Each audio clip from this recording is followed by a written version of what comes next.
오래간만에 인사드리겠습니다. 그동안 좀 바쁘기도 바빴고, 건강상에 약간 문제도 조금 있었고요.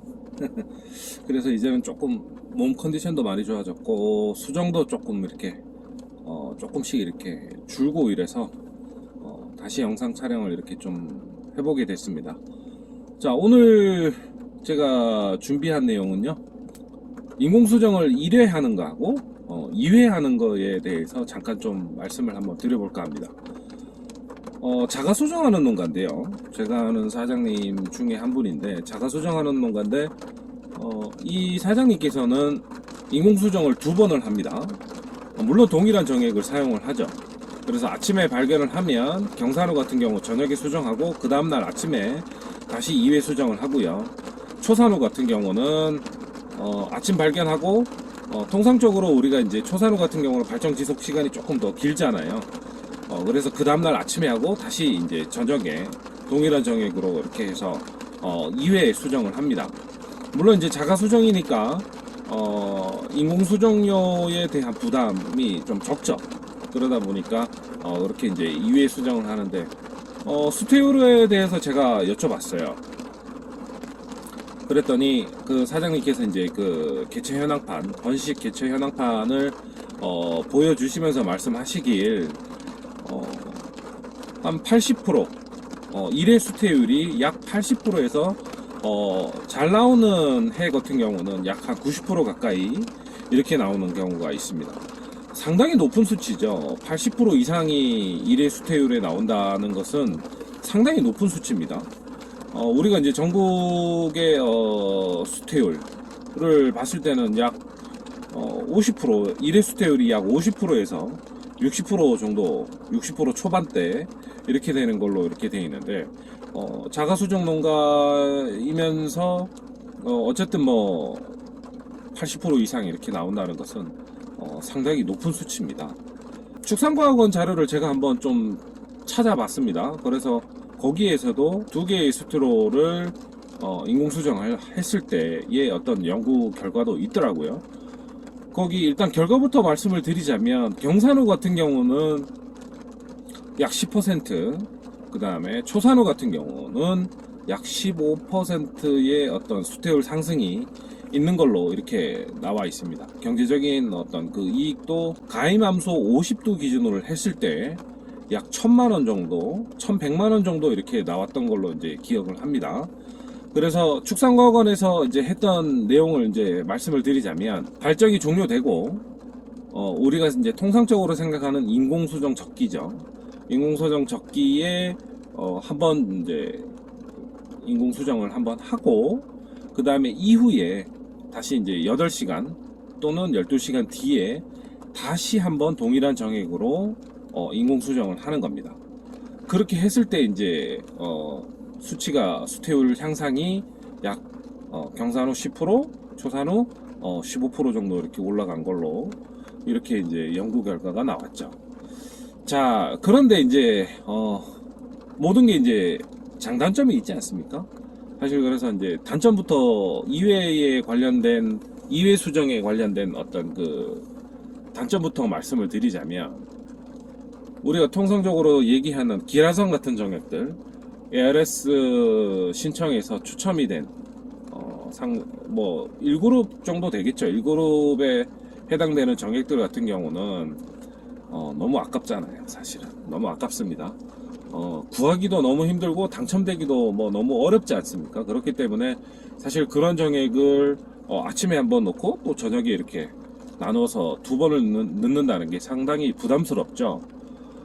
그래서 정액에 대한 어떤 그 공급이 또 수급이 내가 확보할 수 있는 어떤 그 수량이 많으면 그런 부담이 적겠지만, 사실은 상당히 부담스러운 게 사실입니다. 그리고 또 이제 수정사를 통해서 인공수정을 하는 농가들 같은 경우는 추가적으로 어떤 인공수정료에 대한 부분이 추가적으로 비용 발생이 되기 때문에 그 부분도 또 부담스러운 부분이기도 하죠. 수정료 투입된 어떤 추가적인 투입된 비용을 제외하고도 가임도수 50, 가임함수 기준 농장에 약 한 1,100만 원 정도 수익이 난다라고 얘기를 하니까 사실은 해볼만 하다라고 저는 생각이 듭니다. 우리가 이제 그 배란지연이라고 하죠. 사실은 발정 지속 시간이 상당히 이렇게 길게 가는 소들이 있습니다. 3일씩 가는 소들도 있고요. 또는 4일씩 이렇게 가는 소들도 심심치 않게 이렇게 볼 때가 있습니다. 제가 좀 확인을 해봤더니 2일 이상, 그러니까 48시간 이상이 발정 시간이 지속이 되고 48시간 이상이 넘어가는 어떤 개체들은 배란 지연으로 이렇게 이야기를 하고 있더라고요. 제가 봤을 때도 그게 맞습니다. 우리가 이제 농장별로 사양 관리에 따라서 발정 지속 시간이 교과서적인 내용처럼 인공 수정을 하는 농가도 있는가 하면 또 이후, 그러니까 통상 24시간 뒤에 이렇게 인공 수정을 하는 경우들이 있는 농가들도 있기 때문에 발정 지속 시간은 농장별로 좀 차이가 있다. 또는 개체별로도 상당히 또 차이가 많습니다. 그래서 우리가 이제 아침에 발정을 발견을 하던 저녁에 발정을 발견을 하던 사실은 그 이전에 벌써 발정은 시작이 됐죠. 아침 발정 같은 경우는 빠르면 전날 밤 10시, 11시, 늦어도 새벽 1, 2시에 이미 발정을 시작을 했고요. 발정 발견 자체를 아침에 한 것 뿐이죠. 그렇기 때문에 실제로 발정 지속 시간은 우리가 알고 있는 시간보다 상당히 길 수가 있습니다. 18시간에서 28시간 또는 그 이상이 될 수도 있죠. 배란 지연 같은 경우는 저희가 한 이틀을 기준으로 봐야 될 것 같아요. 그래서 이틀 이상, 48시간 이상이 넘어가는 개체들 같은 경우는 배란 지연이라고 좀 봐야 되고요. 그런 개체들 같은 경우는 배란 촉진제를 사용하기도 하고 3일 또는 4일간 이렇게 지속이 됐을 때 발정이 이제 어느 정도 가라앉는 상태에서 인공 수정을 하기도 하는데, 사실은 배란 지연이 되는 개체들, 그러니까 발정 지속 시간이 오래 가는 개체들은 수태율이 썩 좋은 것 같지는 않더라고요. 제가 현장에서 느끼기로. 그래서 48시간 이내에 배란이 되는 그런 개체들이 통상적이고요. 우리가 이제 농장별로 이렇게 소를 이제 농장의 사장님들이 더 잘 아시죠.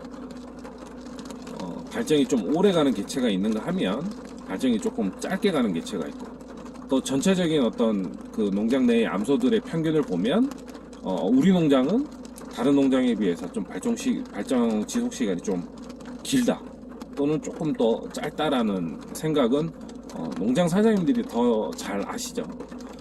그래서 자가 수정을 하시는 분들도 마찬가지고 수정사 소장님들을 통해서 하는 농장도 마찬가지입니다. 그래서 수정이 잘 안 되는 개체, 또 수정이 잘 안 되는 가정력을 가지고 있는 개체 같은 경우는 2회에 나눠서 이렇게 수정을 해보는 것도 하나의 방법이라고 저는 좀 생각이 듭니다. 자, 그런데 이런 경우가 또 있습니다. 확률을 좀 높이겠다고 이제 수정 적기라고 판단된 시기에 2개의 스트로를 융해를 해서 주입을 하는 경우가 있습니다. 종종 보기도 합니다. 근데 제가 봤을 때는 그 방법보다는 시간 텀을 두고 8시간, 12시간 뒤에 이렇게 하는 게 더 수태율면이나 이런 부분에서는 더 효율적이라고 이렇게 생각이 됩니다. 자, 그래서 오늘은 인공 수정을 할 때 2개의 스트로를 가지고 아침 저녁 또는 저녁 아침 이렇게 나누어서 하는 방법에 대해서 잠깐 제 생각도 말씀을 드렸고요. 연구 결과에 대한 부분도 말씀을 드렸으니까 농장에서 판단하시고 거기에 걸맞게 또 개체별로 이렇게 사용을 하시면 번식하는데 조금 더 도움이 되지 않을까 그렇게 생각이 듭니다. 자, 오늘은 그래서 2개의 스트로를 사용하는 방법에 대해서 잠깐 설명을 드렸습니다.